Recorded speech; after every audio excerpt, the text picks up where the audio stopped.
Ayan, mga kabunyog, mga kababayan, dumating na ang araw ng paniningil sa'yo, Bongo. Ha? Dumating na ang araw, bilog ang mundo.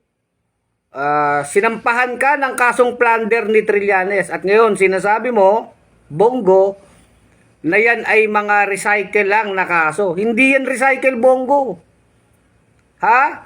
Yung 7 billion na mga kontrata na nakuha ng tatay at ng kapatid mo, lalo sa panahon ni Duterte, imposible na wala kang alam dyan.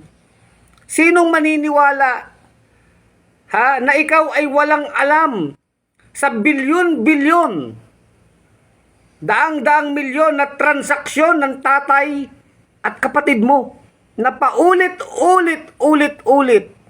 na nakakakuha ng kontrata sa gobyerno? Ha? Sinong maniniwala na wala kang alam?